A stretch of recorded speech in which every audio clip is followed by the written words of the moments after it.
All right, so apparently I have to start a part 2 because I touched something on my phone or on my watch, which brought something on my phone and stopped my recording. Bravo, Dessa. Bravo. Yeah, anyway, I got shit sleep last night. That's probably factoring in with my attention span issues, me doing stupid shit like fucking up my recording.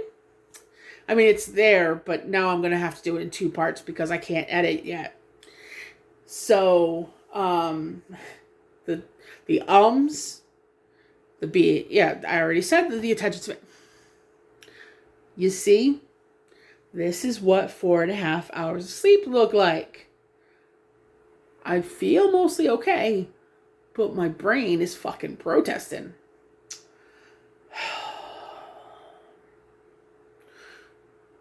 But I might as well get into what happened, what we discussed yesterday. But first,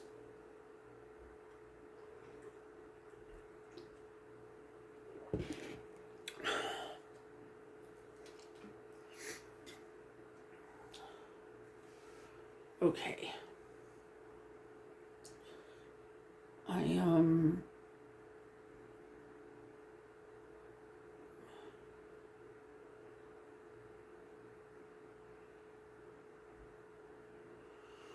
I just have to find the email of the notes I sent to myself.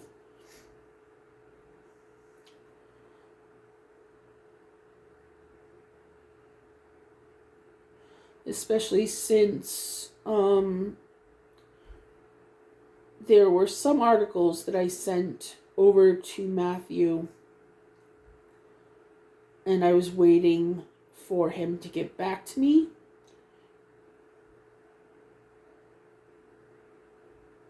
Because I wanted to make sure that the things that I was going to be saying to people, sharing with people, that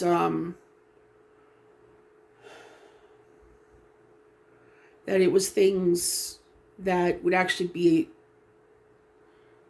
good advice, not shit advice. Like, not things that I was finding that other people pulled out of their ass, in other words. I was doing what I suggested to people in the other video, finding things that had sources, things that I could understand, just doing my due diligence. But I still wanted him to potentially sign off on it or make sure it passed the sniff test, as I worded it to him. Just because I do not want to give anyone bad advice. Ever. About anything. So, please know that when I'm sharing things, that again, I'm encouraging you to double check. Additionally, you could take or leave any and all of this advice, but know that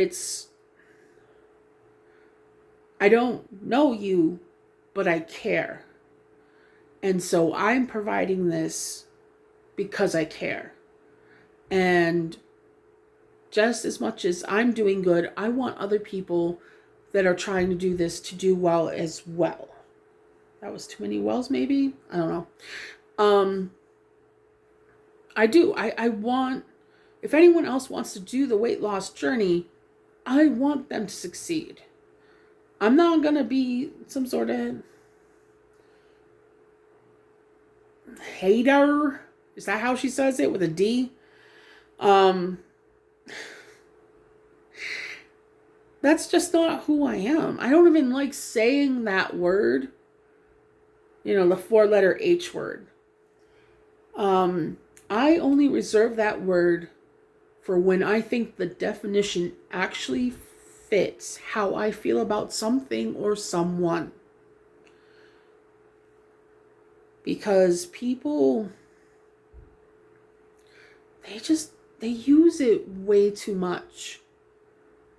You know, I think I've used the example on here before, or it might have been a comment on somebody's thing. I'm not 100%. But I remember the day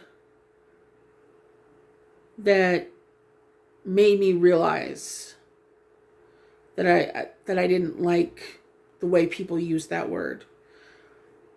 Hate, for the record. Some grown woman was talking to another grown woman about how she hated strawberry ice cream.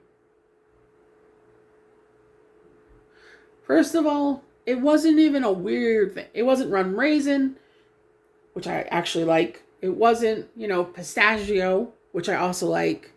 It wasn't some weird flavor. Strawberry. One of the 3 chief flavors you can find anywhere. It's in a fucking Neapolitan. It's one of the 3 in a Neapolitan, It sounded just so absurd to me. And that's where it clicked. People use that word when it doesn't really fit. And that's why, and I make sure when people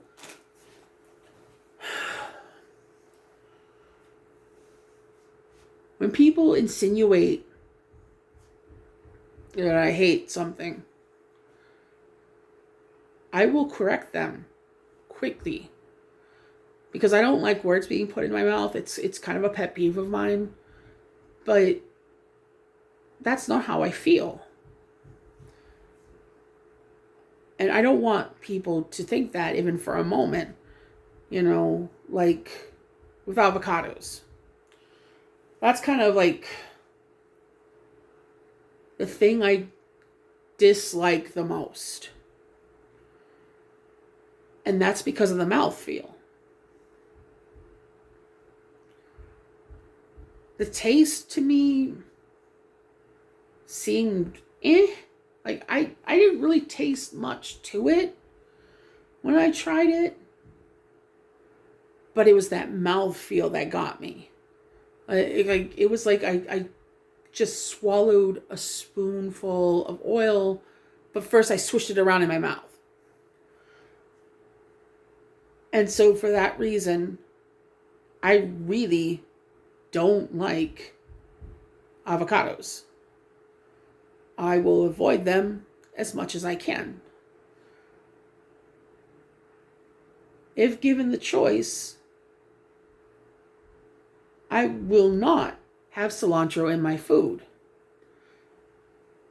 Trace amounts seem to be okay, like if it's in a salsa or something, but especially when it's fresh, I'm one of those people where it tastes like soap. And because #autism is awesome, in my brain, it's specifically floury soap. And yes, I know what soap tastes like. Because I'm such a fucking smartass that I was a smartass even when I was little. And there was a point where my mom challenged me that if I could eat a whole fucking bar of soap, and soap was a different breed than today. And this was just regular ivory soap. But if I ate a whole bar of it, I could say whatever word I wanted to the end of fucking time. And yeah, it took me probably at least 2 hours to do it.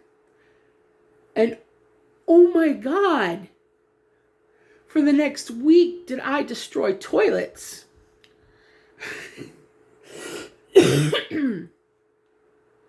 But I ate that soap. I guess that was a very early indicator of how stubborn I can be too. Oh man. Oh, yeah, I was a really fucked up kid, guys.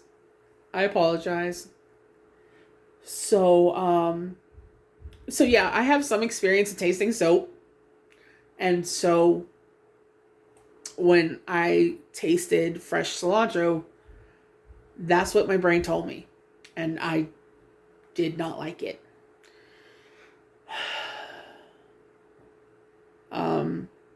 But it's things like that. Like, I don't like it. And that covers it. Like, would I die if I ate it? No. Would I punch somebody if they made me eat it? No. Will I cry and kick and act like a baby? No. You know, do I despise the fact that it even exists? No. Hopefully you can hear how absurd,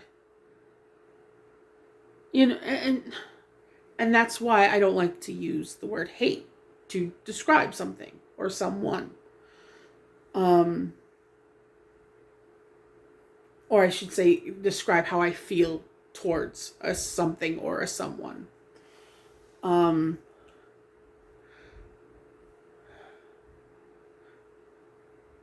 Except my dad.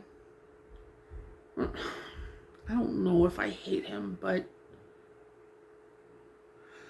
he's kind of living garbage. That's how I feel about him. See, and even then, I just didn't think the word fit. Sorry, mini rant. But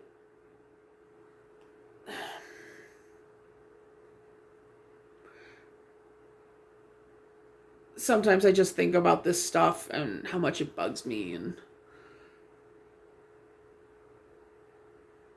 I think about stuff a lot, like a lot of stuff a lot. But okay, to get back on topic, I want to talk about what I discussed with Matthew yesterday. After we discussed the fact that I was back down to 325.4 from starting at 452 or 457. Again, this has been a 6-year journey, so it has been a slow burn, but for the most part, I've been keeping it off. There might have been a hiccup here and there where I would gain some, but then, I saw that number and it would tell me, Dessa, get your shit straight. Let's go. And I would. So we discussed that, and I discussed with him how I hadn't changed really how I was eating yet because I was still feeling sick a little bit, but I was on the antibiotic, and then I was doing stuff to soothe my throat, like the tea with some sugar and things like that. So once I was done the antibiotic, then I could look at retooling my diet. And he suggested doing the 8-hour window to start, and then trying to narrow that in, which actually, so even the sugar-free stuff lately, drink-wise, has been, I don't know if it's because of the fact that I've been sick and there's the medications, but my mouth has been drier as I've drank it. English language. So that's right now why I'm doing the tea with sugar, because normally I could drink the other stuff just fine, but for some reason it's messing with my mouth right now. And that might mean next month I have to just buy gallons of the purified drinking water from Great Value, which thankfully has dropped in price. It's about $1.38, I want to say, per gallon right now. But that seems to be, like, when I try to get it just out of our tap, there's still an aftertaste to me. I just think my palate is sensitive, especially with being able to taste things like cilantro. There's the issues with the mouthfeel and the autism. Water I can taste water. Just like I can taste whether or not soda is or is not caffeine free. That is a thing. Look it up. It's a thing. People can detect that shit. So,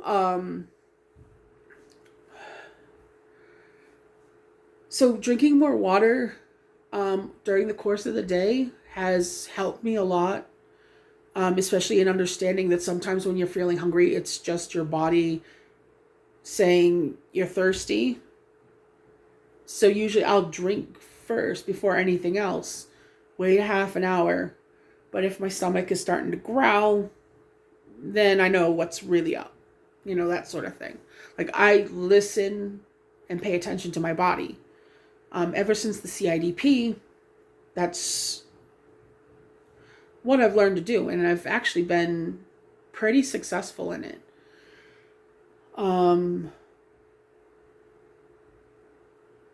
So,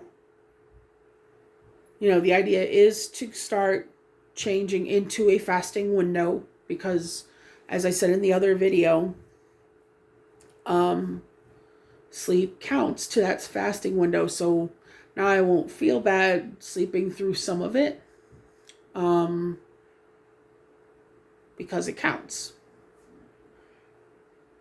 But he was like, oh, well, since you're doing the antibiotic, this actually gives me something that I can really talk to you about, especially since, the antibiotic is going to be resetting all the bacteria in your gut, essentially. I was like, oh, really? And I was like, yeah. And though I haven't restarted it yet, because I did switch and then I just haven't started. #ADHD gang. I have not reset the vitamins that I've changed onto my. I have a some people would call it a Lazy Susan. It's a 2-tiered Lazy Susan on my shelves on my side of the bed where I keep like my over-the-counter pain pills and my vitamins and stuff like that. I changed some of my vitamins. Some of them are no longer gummies. I added some new ones, but made sure that some others were more effective. Basically, retooling that. And I found a much better prebiotic, probiotic. I just haven't started it yet. But I knew that there was some importance to that whole thing. I mean, but in the 80s and 90s and even the early 2000s, it wasn't discussed so much, at least that I can remember. And my memory's pretty good. Maybe the early 2000s might have been when it started. But definitely in the 80s and 90s, like Activia and stuff like that, people didn't talk about that. I mean, they said that the cultures in yogurt were good for you, but that was other things. They didn't really talk about your gut in that context. So,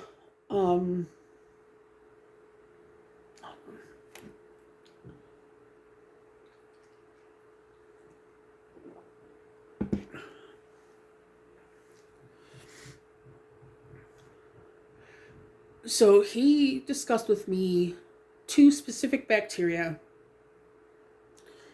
that he wanted me to look at and try to eat certain things in accordance to help build them specifically. And so I did my research, and it's actually not going to be that hard, guys. And I would really like to share that with you. But there was another interesting thing he discussed, and I wanted to share that too. This is going to be a bit TMI. So, I'm just warning you, because we're going to talk about poop for a moment. But we're talking about, gut microbiomes and shit like that. So, hopefully you can deal with it for just a moment, because I actually found this really fucking interesting. So apparently there's already been studies. He said at least on mice. I don't know if he said he was sure. Hold on, my hair is getting hit with that fan. So it was making it look a little crazy. He wasn't sure if they did the same thing to humans on like a human trial level yet. But I knew fecal transfers were a thing. They even made fun of it on an episode of South Park. I love South Park, guys. So, I knew that they were a thing, but apparently they did studies where they took fecal samples from an obese mouse and a fit mouse. And sorry, I was doing this, but I realized I didn't raise my hand high enough. A fit mouse. And they switched them. And apparently the fit mouse got fat and the fat mouse got skinny. And they did this several times over. And apparently it's a consistent result because of the gut bacteria. And that kind of blew my mind.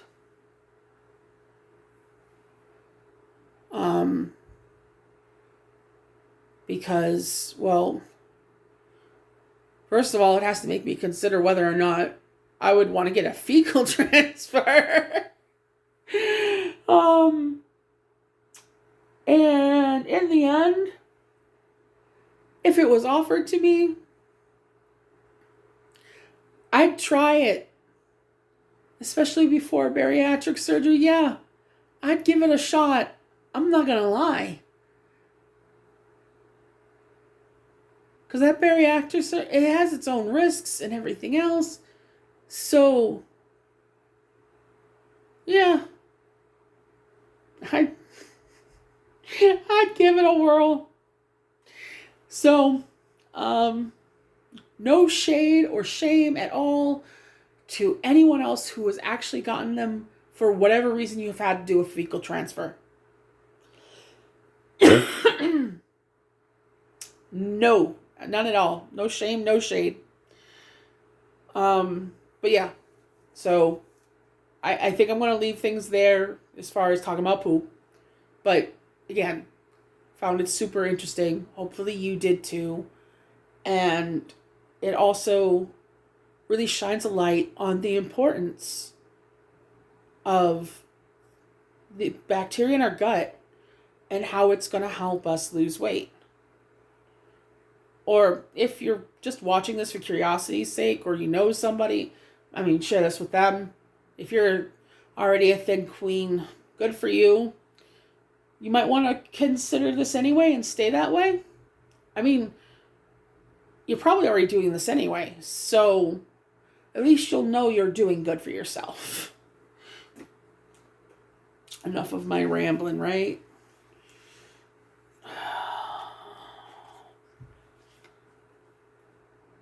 Sorry, but I find science nerdy shit. Sometimes, depending on who's saying it, I find it fucking sexy. So,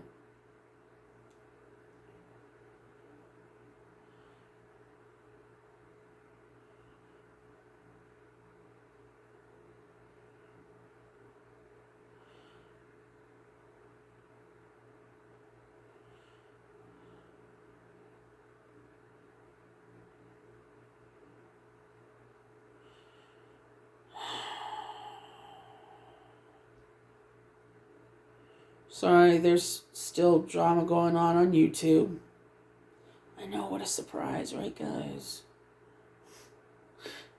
But it's not Gore World's drama. That's the surprising thing. But it just seems like I find this shit. All right. So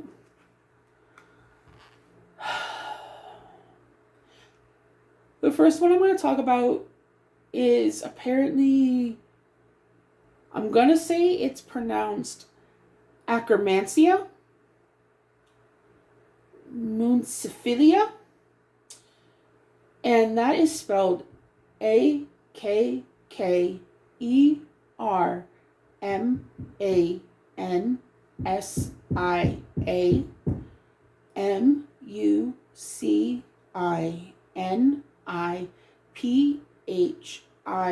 Akkermansia.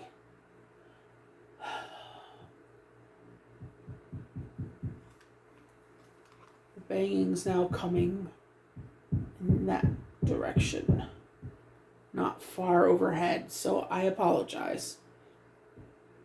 I'm hoping you're not hearing it at all, and I'm just being worried for nothing. So there was a part that I grabbed from a different article that I just copy pasted into the email to myself before I grabbed two other articles. I'm probably not going to share the NIH.gov articles on here. I will try to put them in the description though. But if I read them to you guys, this would probably be like a 3-hour video. And you might not want that. I mean, if you do, speak up. And I will do that. But for now, I'm not going to do that. But what I wrote here is, interestingly, in a diet rich in omega-3 polyunsaturated fatty acids from fish oil, which are also well known for their health benefits, was recently shown to increase Akkermansia population in the gut microbiota? Yeah. microbiota in comparison with lard-fed mice. So at least one way to increase your Akkermansia stuff, because as the article I'm going to read is going to go into, that apparently has to do, I guess, with the inner layer of our gut. There's sort of I can't remember the way they described the there's something on that inner layer, and that's where the bacteria that particular bacteria likes to feed. But their feeding normally just helps to produce things, unless of course you've done something to disturb the bacteria. So I only read it once, and that was a quick peruse before, again, I sent it over to Matthew to look at. So please understand that, well, first of all, this might show how good my memory is in just a short skim like that. But this will be a full read of a medical article for the first time with you guys. And this was published 17th of March 2020. And this is from healthpath.com. Akkermansia muciniphila is a type of bacteria found in your gut. Lately, it's been getting a lot of press for its association with leanness and general health. Akkermansia muciniphila is a common human gut bacterium.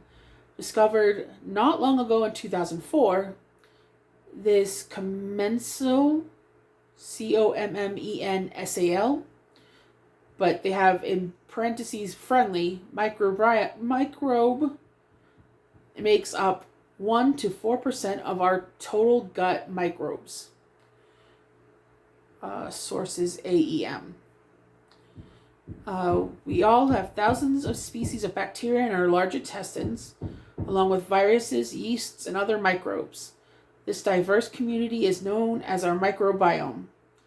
We're only just beginning to explore the infinite ways our microbiomes impact our health, but we know that all the many different species all have their own roles to play in supporting the health of our whole body and mind. Recently, Akkermansia has been getting a lot of attention because several studies have linked it to leanness as well as a resistance to obesity and type 2 diabetes.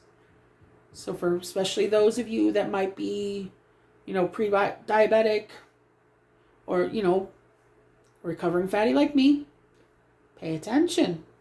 This is good stuff. Many studies have linked this. I remember reading this part. Many studies have linked a lack of Akkermansia to several diseases, including Crohn's disease, ulcerative colitis, appendicitis, type 2 diabetes, and obesity. The mucinophilia part comes from Akkermansia's love of mucus. That's the thing. That was the thing on the layer of the gut. That's right, it loves to eat the slimy layer of mucus that coats our intestinal walls. It keeps us healthy at the same time, so that's a good thing. The mucus layer is very important for our gut health and for the health of your whole body. This could be a big reason why Akkermansia has been found to be so beneficial. While it chows down, Akkermansia provides nutrients that feed our other good gut bacteria. Akkermansia doesn't deplete the mucus layer by eating it. Quite the opposite. Again, I remembered that part. They actually encourage the cells there to make even more, strengthening the layer further and giving us, their hosts, all the health benefits that come with us having a tough gut barrier. Source NCBI. A weak gut barrier is the basis of leaky gut and all the health conditions linked to it. Source NCBI. These include IBS, brain fog, anxiety, fibromyalgia, and chronic fatigue syndrome. What does Akkermansia mucinophilia do? There's evidence that Akkermansia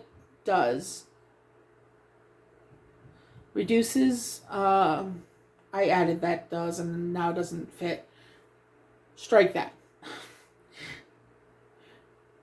There's evidence that Akkermansia reduces some risks of heart disease, like insulin resistance, total blood cholesterol, and fat tissue storage.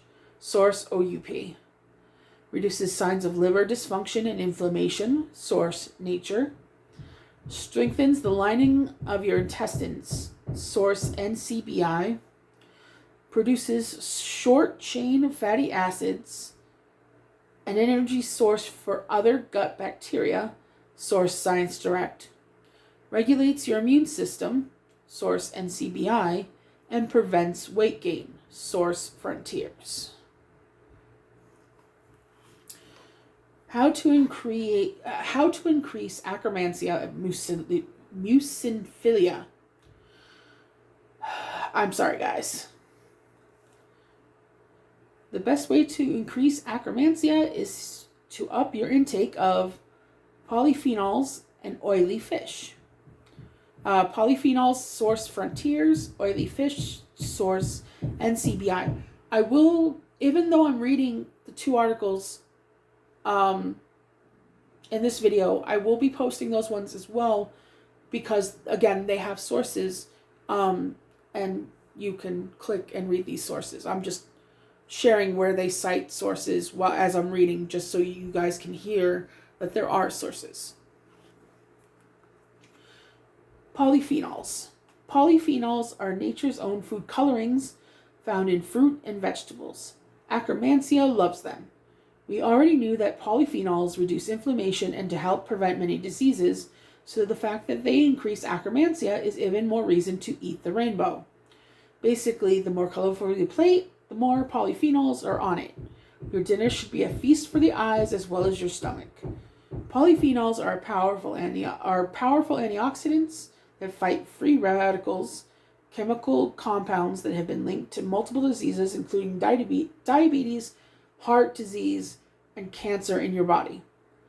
The free radicals, I believe, is what they were talking about at, what was the word?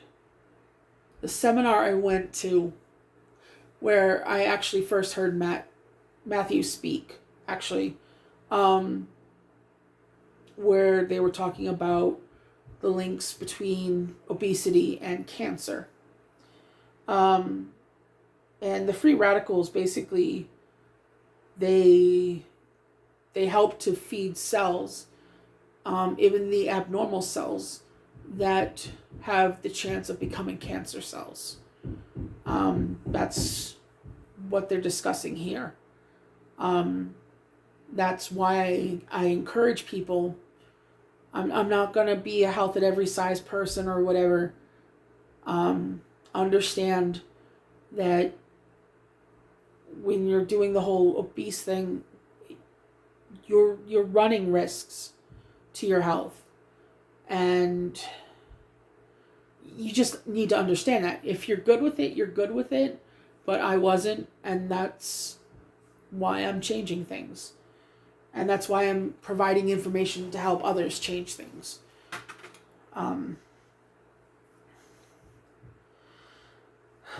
There are many different types of polyphenols. Some of them aren't well absorbed by the body and stay in the gut, which is good news for Akkermansia, who gobble the polyphenols up and supercharge their power as a result. A win-win-win. Sorry. Can you tell I at least watched The Office 7 times through? Oily fish. All fats are not created equal. Akkermansia thrive on the polyunsaturated fats found in oily fish. I'm sorry, hold on a second, guys.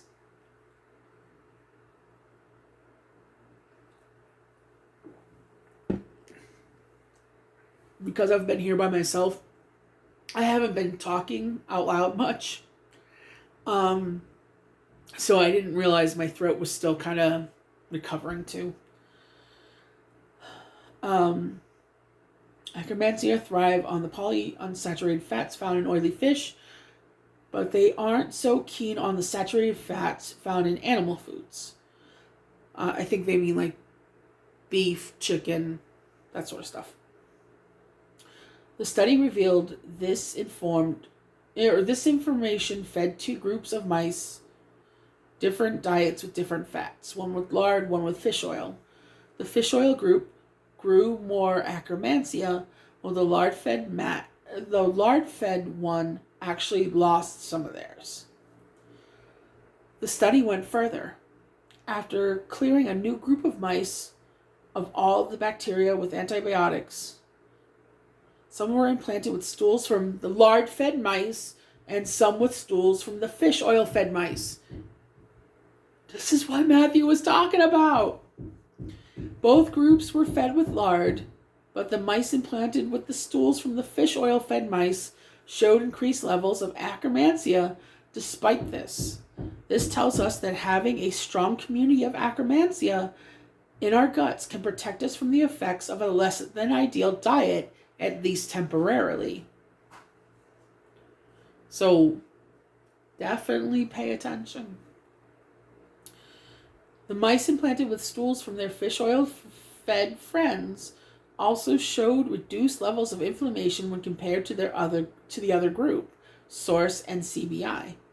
The bottom line, the type of fat we choose to eat has a massive potential to influence our microbiomes and, as a result, our health.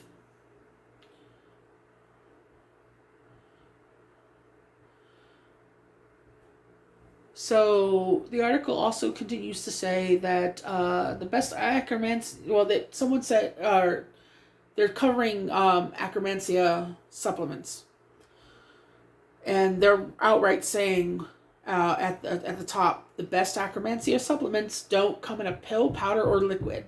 The best things you can take to encourage Akkermansia to grow are whole foods. But I think fish oil supplements would probably help. I would think. But let's look at polyphenols. Because polyphenols act in unison with other nutrients, Whole Foods gives you the full package you need. Some researchers have criticized supplements containing polyphenols, stating that our bodies can only use polyphenols properly in the form of whole foods. This is likely to be because when we digest a whole food, our bodies release and break down the compounds present in the highly complex way that often can't be replicated by isolating one substance and putting it in a pill. Excuse me. Source NCBI. However, if your diet isn't as good as it could be, or if you're looking for a boost, high-quality supplements from natural sources can really help. For instance, research has shown that fish oil does boost Akkermansia levels. Source NCBI.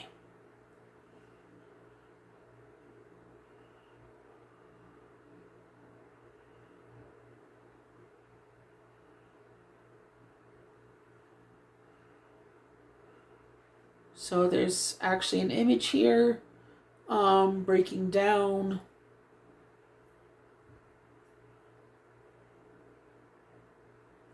the different foods that would be good for this. So under polyphenol foods, we have flax seeds, green tea, blueberries, globe artichokes. I'm not really an artichoke person. Filter coffee, dark chocolate, hey, and rye bread. Rye toast is actually pretty good, especially if you have like a runny egg. Like just the yolk runny. I don't like runny whites. So I like my eggs over easy. But yeah. That's pretty damn good sounding. Okay, and then there's these FODMAP foods.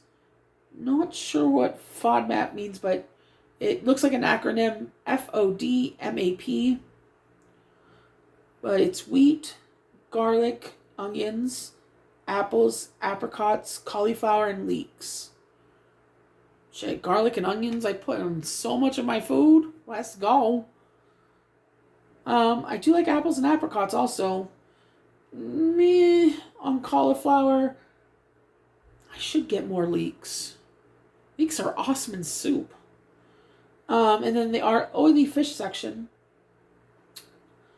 Sardines, mackerel, herring, pilchards, salmon, trout, and anchovies. I don't know why they didn't put tuna in here, but I know that's at least a source of omega-3. Even canned tuna. Look on the cans and it'll tell you. But I do splurge a little bit, and I get the chunk, the albacore. But I get the Star-Kissed. The multi-packs are cheaper. But I think I mentioned this again in another video, but I'm gonna also touch base with it on it here. If you're buying tuna, look at the calories on the can. They're not equal. I found this out when I was retooling my tuna melt recipe, and the Star-Kissed was actually lower in calories. I forget how much. It was it wasn't a lot, but it still makes a difference. But it was lower than the Great Value, and the prices were actually kind of comparable. Hold on a second.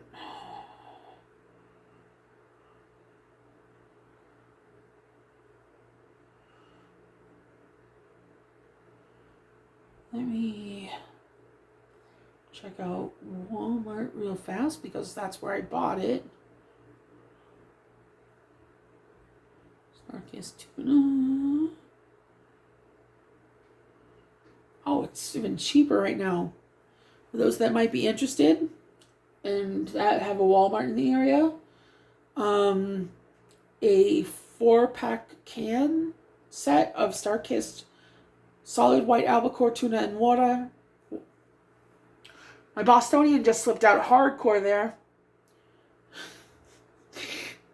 Star-kissed solid white albacore tuna in water is $4.74 for a 4-pack. $5.74. So that's about $1.50 a can, I want to say. That's not bad.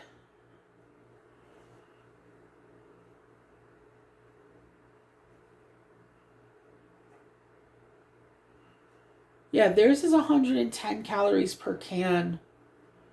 And I want to say the Great Value one is 130.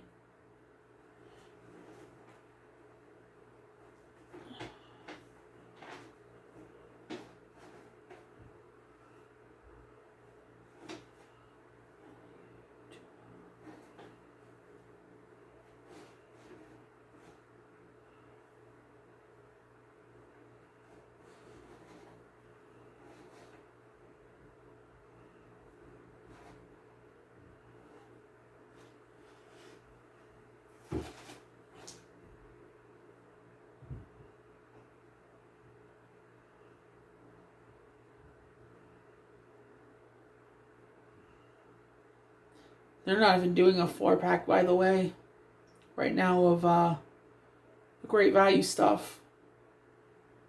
Apparently they just have one can and it's $1.62. Oh, sorry, they're doing also a 6-pack for $8.52. So I think the Star-kissed is still considered cheaper.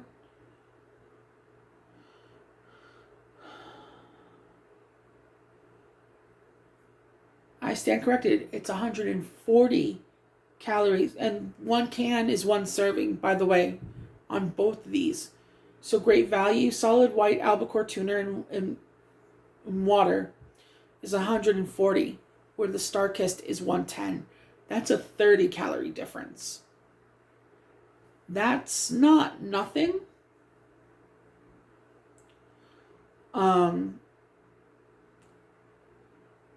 So I just wanted to explain that to people.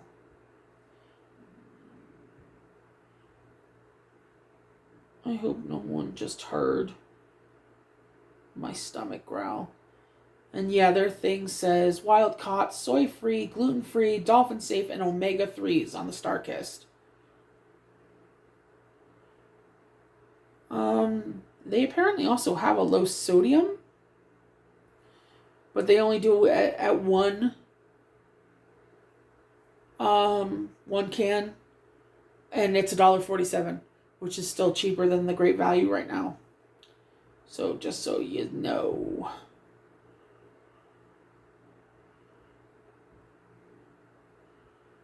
I'm just scrolling to see if it says how much omega 3.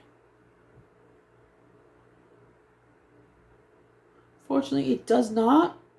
But apparently there's 26 grams of protein per can. So, I suggest maybe you guys considering doing Star-kissed tuna. But it is a source of omega 3s. It is considered an oily fish. I remember that. That's why I'm surprised I don't see that here.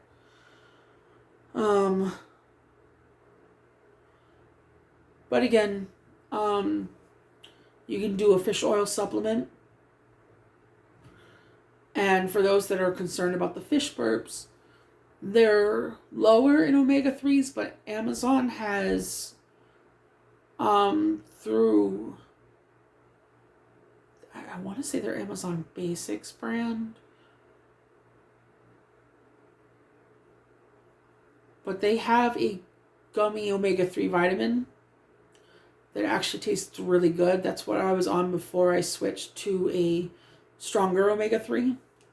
I have not started it yet though, so I don't know if it'll do fish burps. Later today, I'm going to rectify things. I'm going to get my supplements together Get them on the lazy Susan.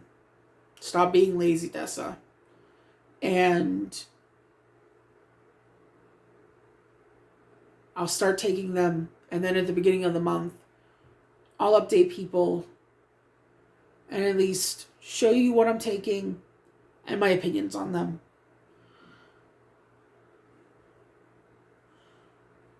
So, oh, they even give more underneath. Sorry. High polyphenol foods.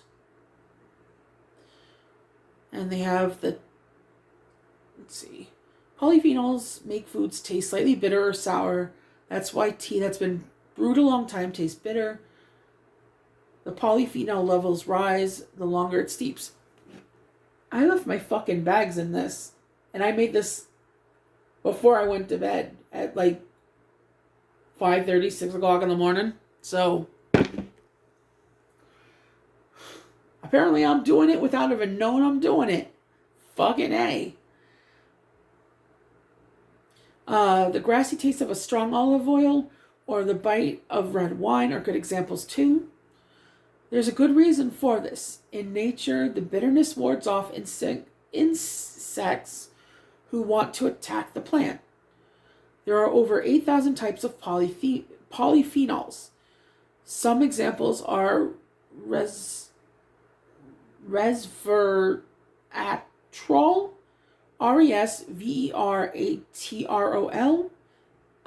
in red wine, capsaicin in chili, thymol in thyme, cinnamic acid in cinnamon. I love fucking cinnamon. I love cinnamon.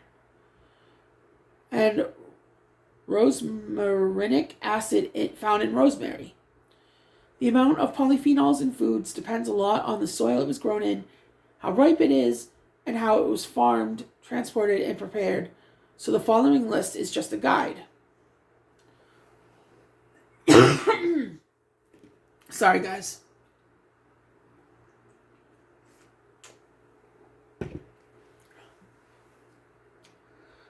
So their guide of top 20 high polyphenol foods per serving are elderberries, black currants, blueberries, globe artichokes, filtered coffee, cherries. Actually, those are also good for melatonin, a natural melatonin. So, Walmart, they have frozen dark red cherries that they're cheap. And they're already pitted.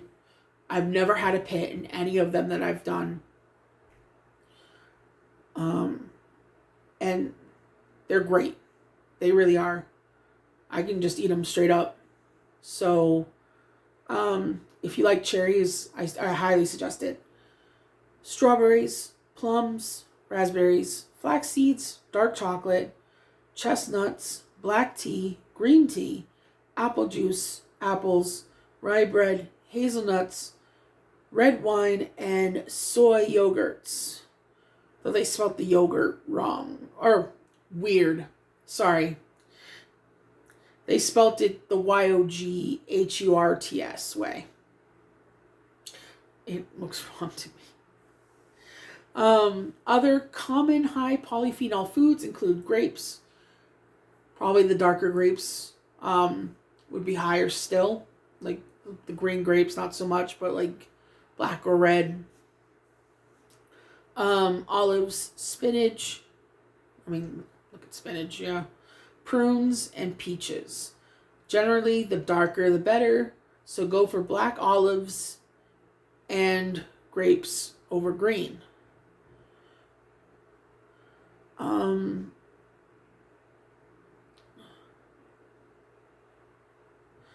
See in this fish oil or in the oily fish section down below, they added tuna. So oily fish. We know that Akkermansia like fish oil, but we don't yet know if that means like a specific component of the fish oil, for instance, the fatty acids, or are they like all of the parts together? So for the moment, it's probably best to eat the fish.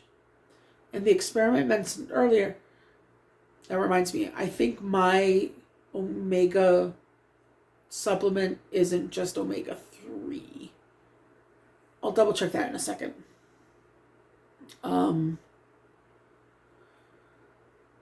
In the experiment mentioned earlier, the fish oil came from Manhattan fish, which are not farmed for their flavor, as they are usually used to make fish oil supplements.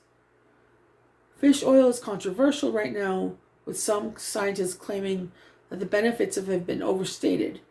In one study, the effects of fish and fish oil, researchers have found the levels of DHA, a fatty acid, in one group of people eating whole salmon were 9 times higher than a group that took fish oil. Source NCBI. However, if you don't like fish or like the convenience of capsules, other research has shown that if you take them with a high-fat meal, you can increase the absorption of fatty acids to a point where they could be as beneficial as whole fish. So I need to consider that.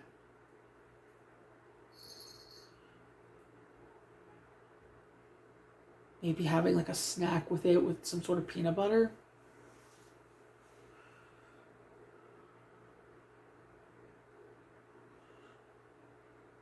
Or just having them with a meal.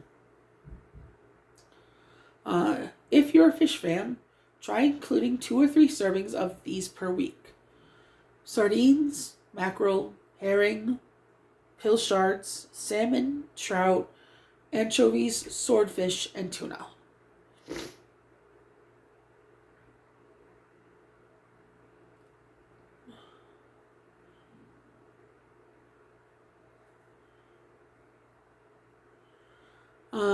And then they give a suggestion for prebiotic foods to just help your overall gut health, which of course will then benefit the Akkermansia, because good gut health overall is going to help all of it.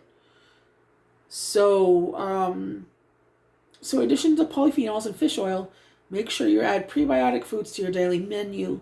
Many of them also contain polyphenols, so your Akkermansia can get a double hit of goodness. For instance, apples. Apples contain over 50% pectin, a potent prebiotic. Potatoes. Cooking and cooling them increases the prebiotic power. Eat the skins too. I don't like potatoes without the skins, to be honest. Like, especially like with French fries, I prefer them skin on. Roasted potatoes, skin on all the way. Potato skins, I used to really enjoy eating potato skins. You know, just a little bit of cheese, bacon, and then dollop of sour cream. So good. This is why my weight loss has been slow, guys. I don't hide that I like food. Also, I'm almost half Irish, so potatoes are kind of a kryptonite, I guess. Berries, little nutrient powerhouses, and they are. If you look into it, every fucking type of berry, even cherries and stuff, like they have antioxidant benefits, and then every one of them has different vitamin properties. Some of them have A, K, C, a lot of them C. Some of them have B, iron, protein, potassium. Like, it's crazy. Yeah, I can say crazy because insanity is doing the same thing over and over again, expecting different results. So I'm not misusing the word.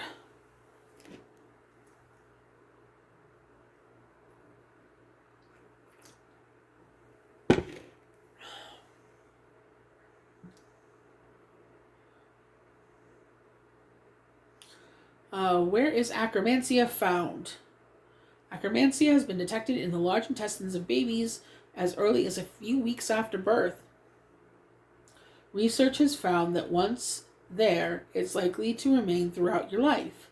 Other than the large intestines, it's found in breast milk, our mouths. Maybe that's why my mouth has been like kind of dry and shit. Because of the antibiotic. Mystery solved?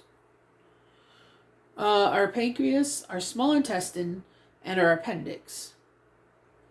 Akkermansia in the appendix could play a role in repopulating our guts after food poisoning. Scientists think that the fact that we have Akkermansia all along our digestive tract shows that it might do a lot more for our bodies than we know right now. Source, NCBI.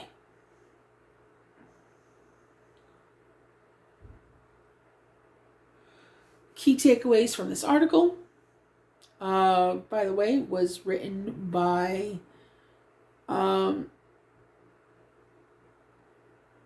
think, medical assistant, MA, Alexandria Falconer.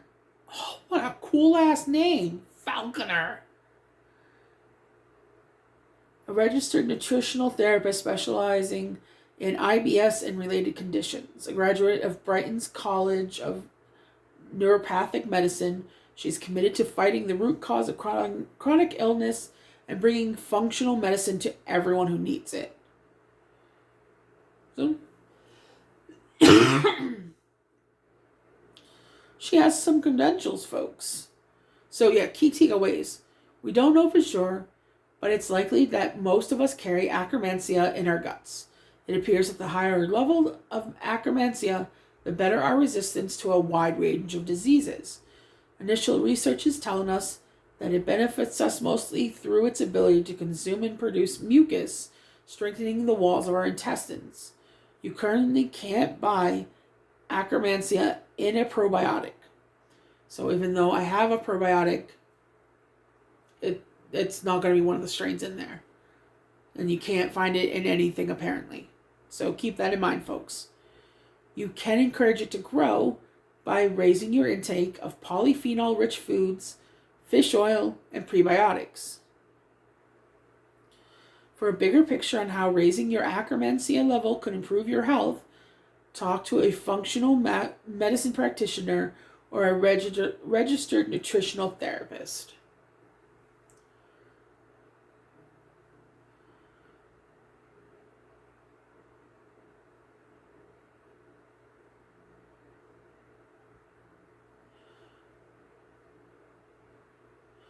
So that's that article.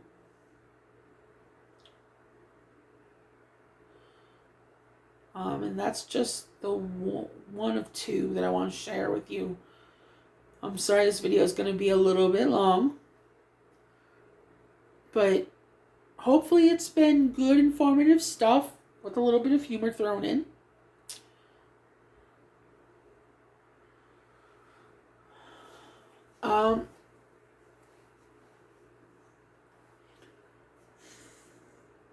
This comes from the Cleveland Clinic, by the way. It is a .org. So they're kind of more reputable already because Cleveland Clinic, like my usual go-to is Mayo Clinic, but they really weren't giving me much this go around for some reason. So here we are. The health benefits and side effects of Butyrate, I want to say is how it's pronounced. Butyrate. If someone knows better, please let me know. If you can do the hyphenetic spelling, I'd love that. And right at the top, it says, fight aging, restore your gut health. Check social media, and you'll find thousands of glowing posts for the latest microbiome buzzword, Butyrate. From TikTok to Instagram to Twitter, users and advertisers are posting shoutouts to this short-chain fatty acid claiming it aids in everything from digestion to depression. Butyrate enthusiasts are adding fiber-rich sauerkraut to soup, binging on butter and kombucha. Like the kombucha, I can kind of get, as long as it's like a ginger-based one, because like my ginger ale and cranberry juice, I'll take the kombucha, mix it with cranberry juice, and then drink that, and that's actually pretty good. And I feel like it's very beneficial. Oh, hi, Muffin. You gonna come up? You gonna come up? Muffin? No? Muffin? He's a shy boy, guys. I'm sorry. He's a gray tuxie with extra fingers. Well, toe beans. So, Butyrate enthusiasts are adding fiber-rich sauerkraut to soup, binging on butter and kombucha, and taking supplements to boost levels in their body. But what is butyrate, and can it really do all that its fans say that it does? Or is it all hype and no help? Early evidence, mostly from animal studies, suggests that the truth may lie somewhere in between. Registered dietitian and gut microbiome researcher Gail Cressy, PhD, RD, explains what you need to know about butyrate. What is butyrate? Butyrate is produced when good bacteria in your gut help your body break down dietary fiber in your large intestine, the colon. It's one of several short-chain fatty acids, which are named for their chemical structure. Dr. Cressy has studied butyrate for more than a decade. It's amazing how many beneficial things it does for the body, she says. Butyrate. Butyrate, pronounced BYOO, and that's in italics. So, bu, that's how I'm thinking, because boo, but butyrate. Butyrate plays an important role in digestive system health by providing the main energy source for your colon cells. It meets about 70% of their energy needs, and it may prevent other health benefits too, including supporting your immune system, reducing inflammation, and preventing diseases like cancer. Another thing that can help us not have cancer. Definitely down to get that up. What are the types of butyrate? One type of butyrate is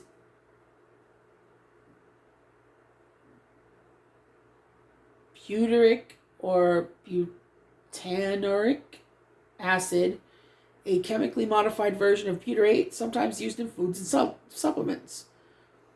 Other types include ethyl butyrate, which is a flavor enhancer, hydrocortisone butyrate, a corticosteroid, and sodium butyrate used in supplements. Thankfully, I knew some of the bigger words there.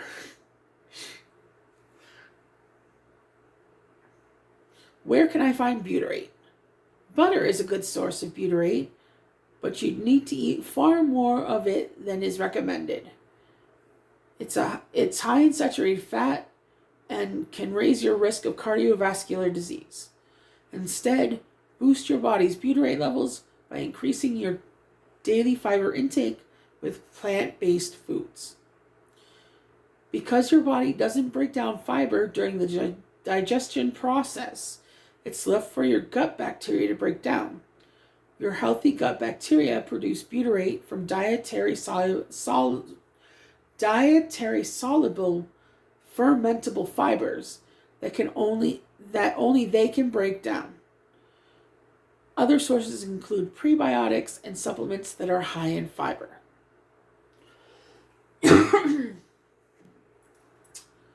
I eventually will get rid of this frog in my throat.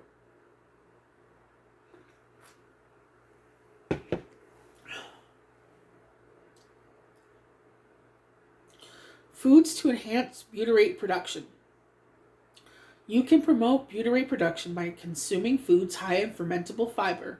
For excellent natural sources, eat a healthy diet rich in fruit, legumes, vegetables, whole grains, resistant starches like boiled potatoes and rice. Fucking A.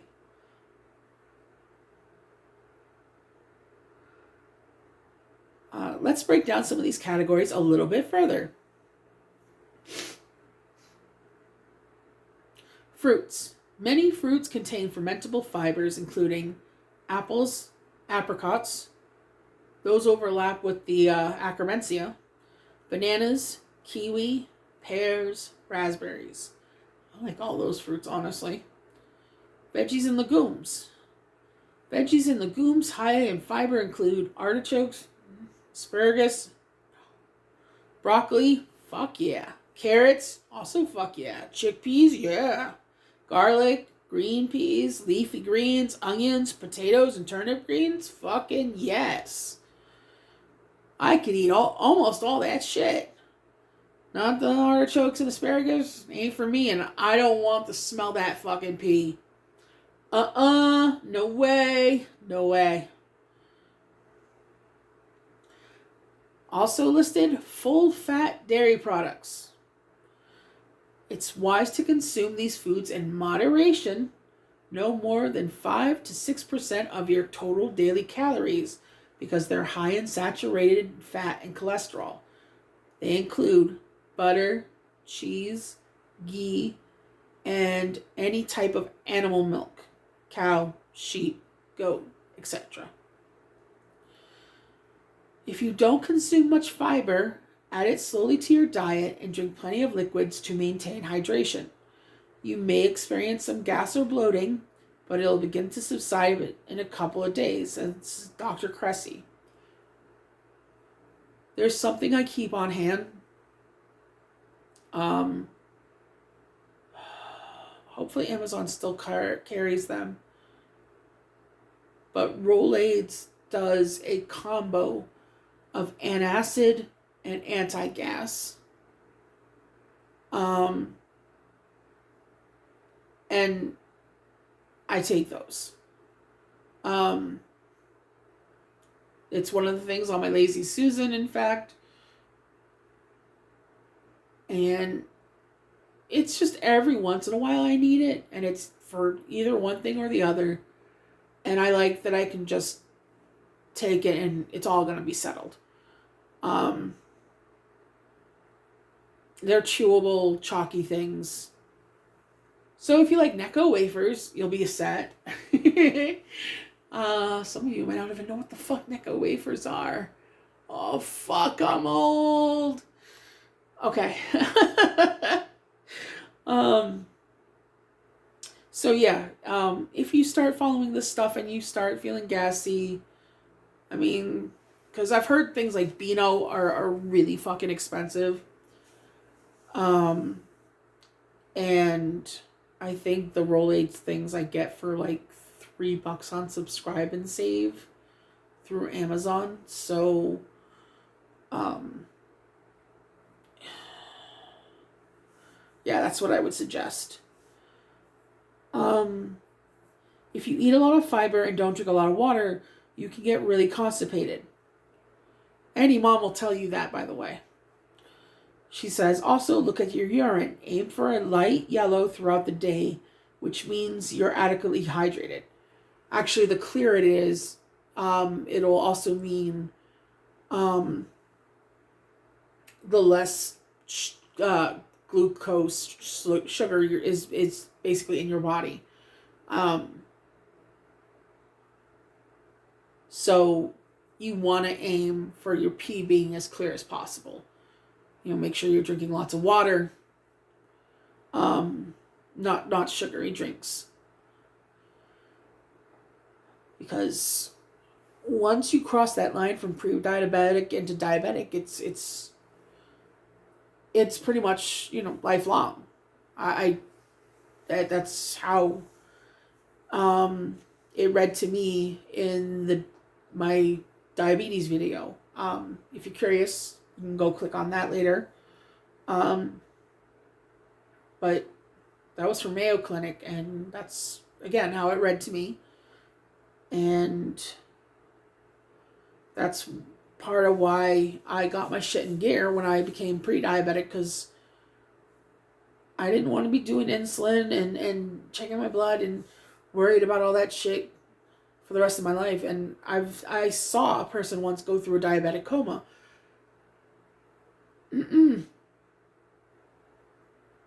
Especially with the fact that I've been alone so much lately. Like, I could be fucking dead and no one would know. So yeah, no, not me.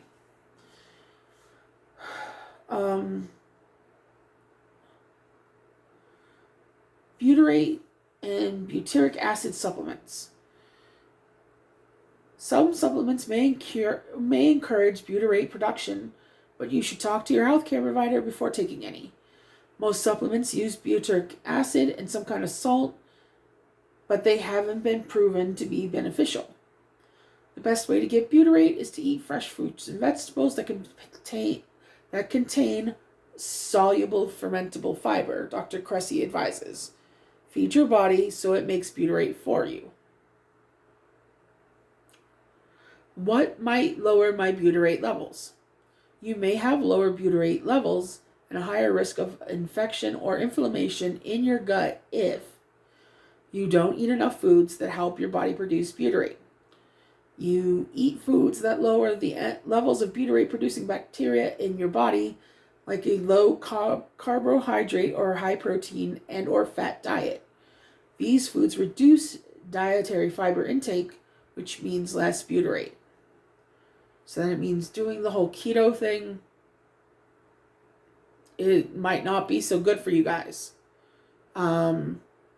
If you really have to do a fad diet to kind of hold yourself on track. Oh, I wish people would stop fucking posting videos right now so I can just do my shit. Sorry, I'm getting like a bunch of notifications.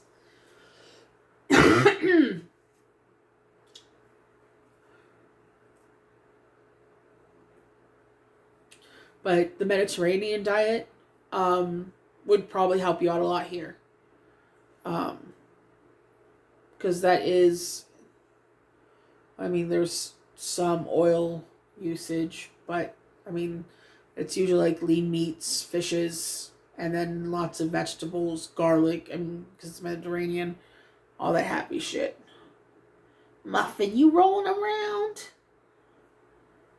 You being all cute, old man. Oh, now you're coughing? Oh.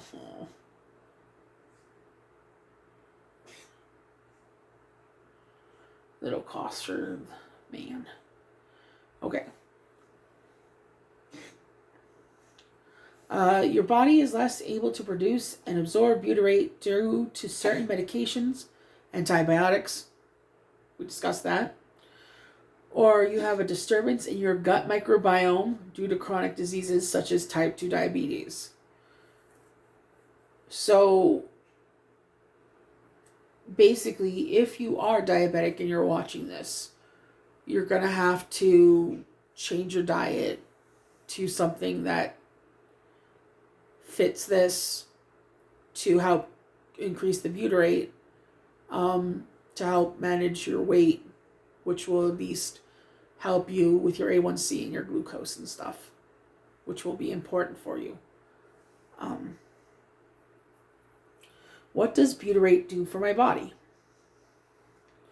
Early research shows that butyrate can benefit your gut health, but we need more investigation to understand how it works in people and whether it has other benefits. Butyrate could encourage weight loss, stabilize blood sugars, maintain or improve intestinal function, and protect against or help treat disease. Here are some benefits butyrate is thought to do for your body. Number 1, reduce inflammation.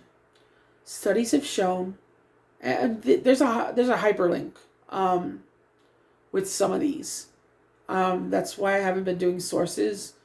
There are hyperlinks, but again, I'll be sharing this article as well. I assume that the articles are underneath the hyperlinks, so those are basically their sources. Studies have shown that butyrate supplements may reduce the severity of disease-causing pathogenic bacterial infection by lessening inflammation. This could help prevent potentially fatal conditions such as sepsis. That's important because sepsis can fuck you up so fast. Apparently, it can kill you really, really fast. So keep that in mind. Researchers have also linked low levels of butyrate to an increased risk of inflammatory, intestinal disease and colorectal cancer. So, if you don't want butt cancer, increase your butyrate. Because who the fuck wants butt cancer? Especially since I think butt cancer is one of those ones that is harder to treat and therefore more likely to be fatal. I'm not 100% on that, but I'm like 70% on that. Number 2, relieve gastrointestinal conditions. Butyrate supports the gut barrier, which keeps bacteria and other microbes from entering your body. Entering your blood, I'm sorry. A sodium butyrate supplement may help with irritable bowel symptom, also known as IBS, diverticulitis, Diverticulitis, and Crohn's disease. I'm sorry. Again, my mouth is doing the dry thing. Fuck.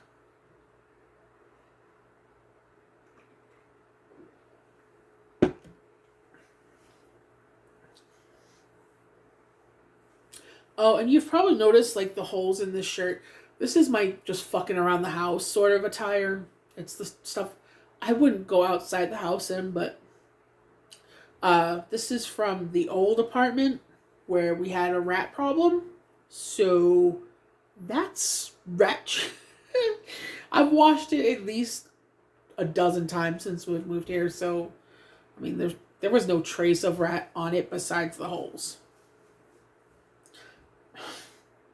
So let me start number 2 again. I'm sorry, I got distracted. Number 2, relieve gastrointestinal conditions. Butyrate supports the gut barrier, which keeps bacteria and other microbes from entering your blood.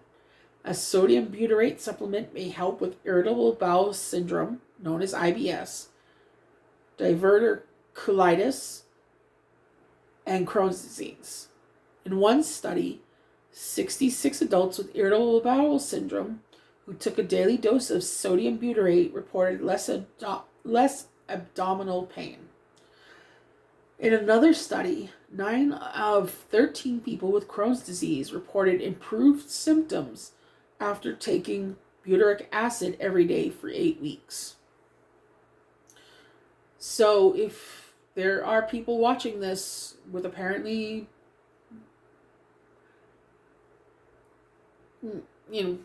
bowel problems, you might want to consider this. Number 3, reduce colon cancer risk. Other research shows that a diet high in dietary fiber, which encourages butyrate production, can help lower your risk of colon cancer. One laboratory study, hyperlink, in human cancer cells lines found that sodium butyrate stopped the growth of colorectal cancer cells and caused cancer cell death known as apoptosis, APOPTOSIS. It's also been shown to reduce damage caused by cancer or chemotherapy. That's interesting. And again, there's a hyperlink there for that laboratory study. Sorry for the Bostonian. So again, these will be linked. If you're interested, check it out.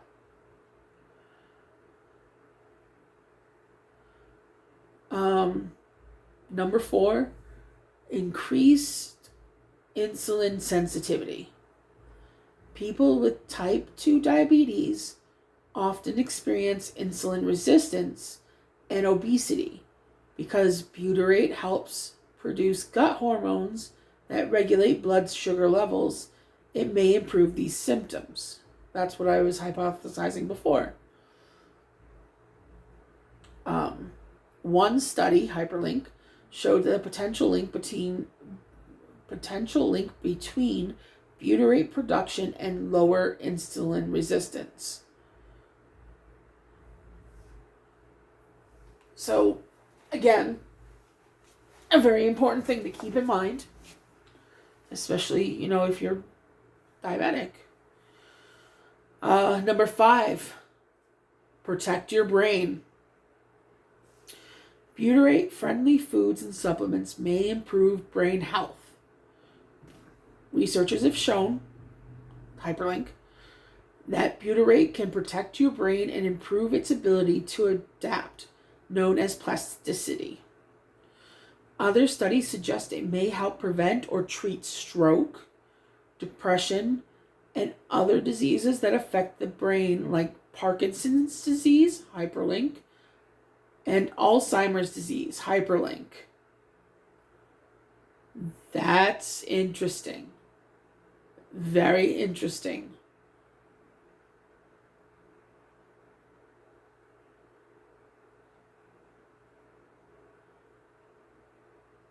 Like I said earlier, it's amazing to have this better understanding now of how apparently our gut health is affecting so much more of us. Like, I knew it was important to keep everything running well. So I knew the gut health was at least going to make sure that I was using the bathroom as I should, and that would keep me from having issues. Because last thing I want to do is show up to an emergency room embarrassed because I can't shit. So this is...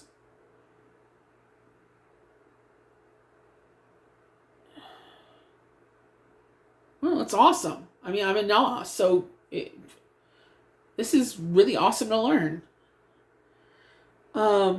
6, treat cardiovascular disease. Each of the things they're going to be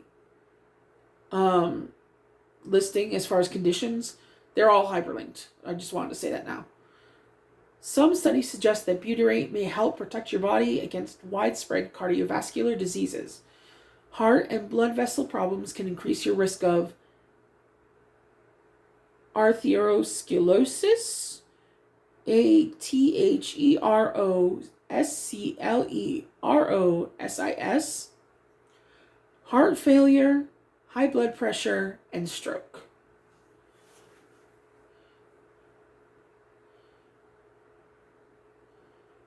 Beans, they're good for the heart.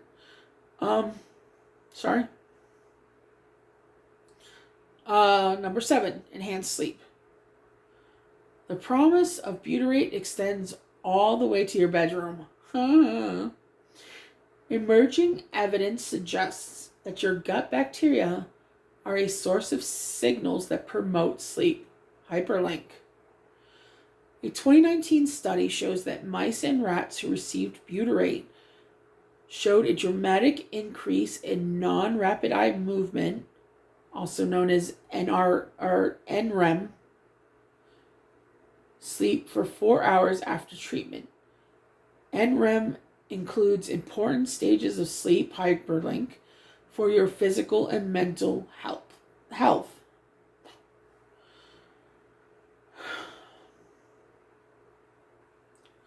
How much butyric acid do I need? It's not yet clear exactly how much butyrate you need. According to the United States Department of Agriculture, the USDA, the recommended intake for dietary fiber is 25 grams per day for women and 35 grams per day for men, or about 28 grams as part of a 2,000 calorie daily diet. Your value may be higher or lower depending on your caloric intake. This fiber should be a mixture of soluble butyrate generating and insoluble sources. Does butyrate have any side effects? We need more research to show if butyrate is safe and at what levels, but here are a few concerns worth noting. Some healthcare providers suggest avoiding butyric acid supplements if you're pregnant or breastfeeding. I wonder if it would affect like the development of the fetus's gut somehow, and that's why. But breastfeeding is hyperlinked, so maybe they explain it in there. Butyrate has also been shown to trigger symptoms in people with bloating or sensitive gut. In parentheses and hyperlinked, it says food intolerance who need lower fiber levels. So, I mean, we already talked if there's gas and bloating, at least one way to fix that. But I guess there may be some sort of condition where you actually need less fiber. So if you're somebody who needs to deal with that, you might want to talk to your doctor before this, or a dietitian, because they probably know more than, a general practitioner. So yeah. Be careful if you have a condition that might be sensitive to this. The third thing, in people with obesity who already have high levels of butyrate, supplementation may not be a good idea. In other words, more butyrate isn't necessarily better. As always, when it comes to supplements, don't take advice from TikTok celebs. Talk to your healthcare provider instead. So just be mindful of your intake of fiber, I think is what they're saying.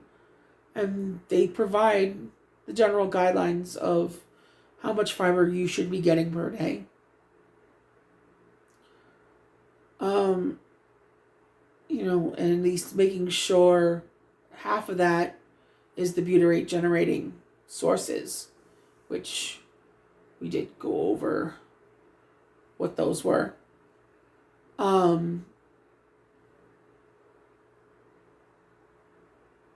And additionally, taking a prebiotic will also help stimulate the microbiome, and you'll probably be sorted in that regard.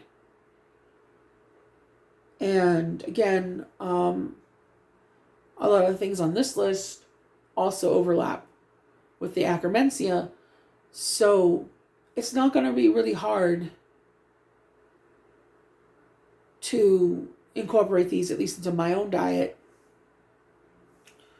But it's good to read this and to be mindful.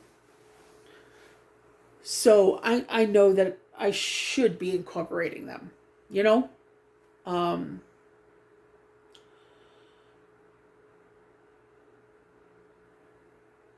It was a lot of that was interesting to learn. The studies on the mice and just how discovering on another level how connected our body is to itself. Some people say that we're kind of like cogs and springs and whatnot. Like, we're a system in here. And if one thing starts getting fucked up, it's everything can go out of whack. And this is kind of a bit more proof evidence of that. And I mean, we could either look at it as something that's scary because, you know, it's another thing that could potentially fuck up our health and everything else. Or the fact that we now have the knowledge of this, we can move forward and just do better, be more mindful, and better our relationship with what we're putting into our mouths and in our stomachs. And, you know, make our machine, that is us, more efficient.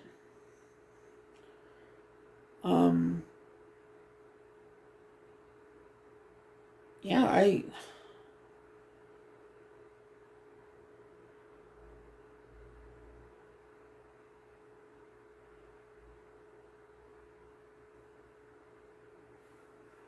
think eventually I'm going to have to consider doing cooking streams for you guys.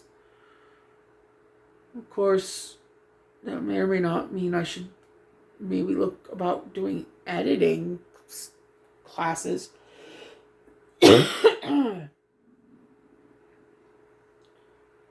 Yes, stomach, I hear you. Shut up.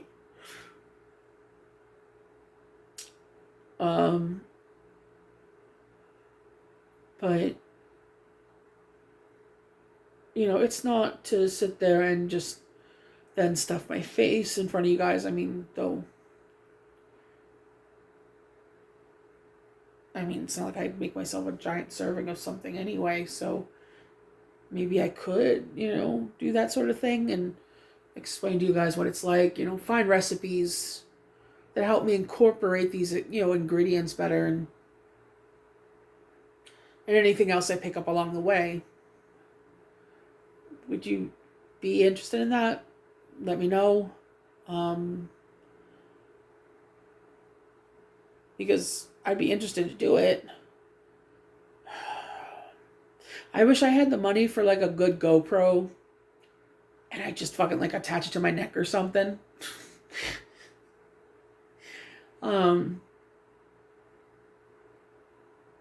But that's still ways off. If I ever get to the point where I can have my channel monetized, first things first is the gym. Then a GoPro for cooking streams. How about that? And then a better gaming computer so I can stream. But it's good to have goals, right? But first things first. I'm gonna be that person and ask if you found this video or any others of mine funny, informative, you want to catch more, you know, please hit that subscribe button. At least hit that thumbs up to let me know that you enjoyed things, or you know that you at least like that you learned something. You know, questions, comments, please leave them down below. I mean, if you look, I'm usually answering people back, even if it's to say thank you for encouraging words and stuff like that. I'm one of those people. I get notifications that people have said something, and I respond. It's not one of those like within an hour thing. It's whenever I see that you've done it, I mean, because I do sleep and stuff like that. So, I mean, eventually I will get back to you. So yeah, please, if you can, hit the subscribe button, because my initial goal is to get to 100 subscribers, because I don't know when this was implemented.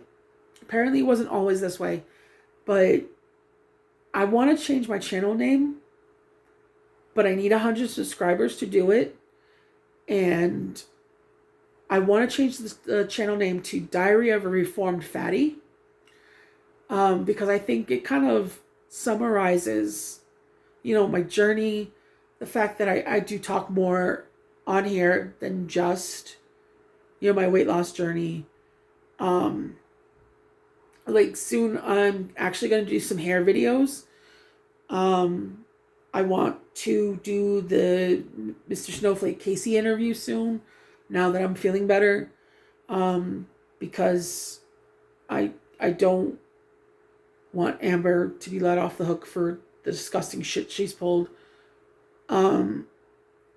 Stuff like that. Like, this is my life. It's not like just one specific focus. It's everything that's going on around me, to me, for me, with me. So, Diary of a Reformed Fatty. Technically not there yet, but I'm working on it. Again, 325.4 yesterday. So, and I plan on keeping on doing the damn thing. So, it would be great, and I'd appreciate it so fucking much if you did that thumbs up and hit subscribe. You don't have to turn the notifications on if you don't want. I'm not asking for that. But if you want to catch when I post, because health and stuff, it's made it more erratic, but I'm really going to try, once I get better, to post more. That was my intention. And then I got sick. Fucking life, right? So, yeah, I'd appreciate it a lot. And so that's why I ask. I don't think it's an outrageous goal, 100. And it's just so I can do the one thing I really want to do right now. I know it's kind of like a cosmetic thing, but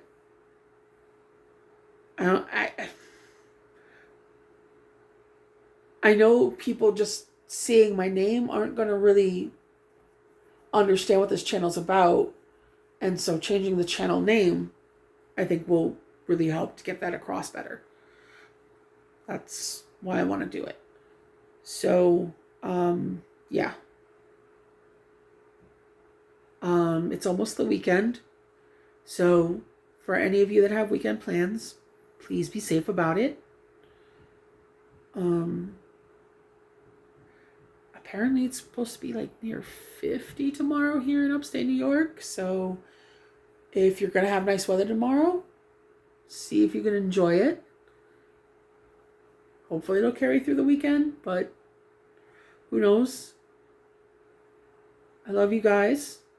Please take care of yourselves, and talk again soon. Bye.